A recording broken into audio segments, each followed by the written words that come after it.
ایک رات حضرت عمر بن خطاب رضی اللہ عنہ اپنے خادم کے ساتھ گشت کے لیے نکلے۔ وہ مدینہ کی گلیوں میں لوگوں کی حالات معلوم کرنے کے لیے گھومتے پھرتے رہے۔ چلتے چلتے انہیں تھکاوٹ محسوس ہوئی۔ وہ گھر کے دیوار کے ساتھ ٹیک لگا کر آرام کی غرض سے کھڑے ہو گئے۔ اتنی دیر میں صبح ہو گئی۔ اس گھر کے اندر سے ایک بوڑھی عورت کی آواز آ رہی تھی۔ وہ اپنی بیٹی کو دودھ میں پانی ملانے کا حکم دے رہی تھی، لیکن لڑکی ماں کے اس حکم کی تعمیل سے انکار کر رہی تھی۔ وہ کہہ رہی تھی کہ امیر المؤمنین نے دودھ میں پانی ملانے سے منع کیا ہوا ہے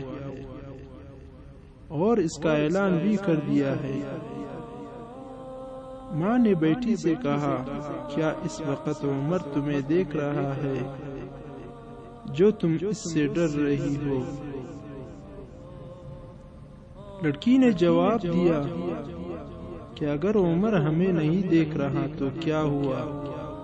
عمر کا رب تو یقیناً ہمیں دیکھ رہا ہے۔ حضرت عمر بن خطاب رضی اللہ عنہ اس نوجوان لڑکی کی امانت داری اور دیانت داری سے بہت متاثر ہوئے۔ غلام سے فرمایا کہ اس گھر کو نظر میں رکھو۔ چنانچہ دن چڑھے اس لڑکی کے بارے میں پوچھا۔ لوگوں نے بتایا کہ وہ سفیان بن عبداللہ ثقفی رضی اللہ عنہ کی بیٹی ام عمارہ ہے۔ جب یہ معلوم ہوا کہ وہ ابھی کنواری ہے تو حضرت عمر رضی اللہ عنہ نے اپنے تمام بیٹوں کو بلوایا اور پوچھا کہ تم میں سے کون اس لڑکی سے شادی کرنا چاہتا ہے؟ ان کے بیٹے عاصم کہنے لگے کہ میں شادی کرنا چاہتا ہوں۔ چنانچہ ان کے لیے امیر المؤمنین نے اس لڑکی کا رشتہ مانگ لیا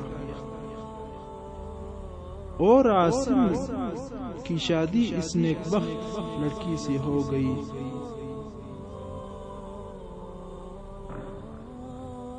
عاصم کے ہاں بیٹی پیدا ہوئی۔ اس کا نام ام عاصم رکھا گیا۔ یہ عمر فاروق رضی اللہ عنہ کی پوتی تھی۔ جب سن بلوغت کو پہنچے تو ان کی شادی مروان بن حکم کے بیٹے عبدالعزیز سے ہوئی۔ اب ام عاصم کے ہاں ایک بیٹا پیدا ہوا۔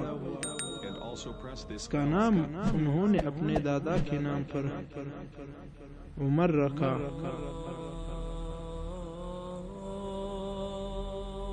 یہ وہی عمر بن عبدالعزیز رحمہ اللہ تعالی ہے جو کہ خلیفۃ المسلمین بنے، جنہیں پانچواں خلیفہ راشد بھی کہا جاتا ہے، کیونکہ ان کے دور میں اسلام کا شباب لوٹ آیا تھا اور یہ ایک ثمرہ تھا ایک نیک اور متقی لڑکی سے شادی کرنے کا۔ دوستو، اگر ویڈیو پسند آئی ہو تو پلیز لائک کرے، شیئر کرے اور چینل کو سبسکرائب کرنا نہ بھولیے تاکہ ہمارے لیٹسٹ ویڈیوز کا نوٹیفیکیشن آپ کو بر وقت ملتا رہے۔ اللہ حافظ۔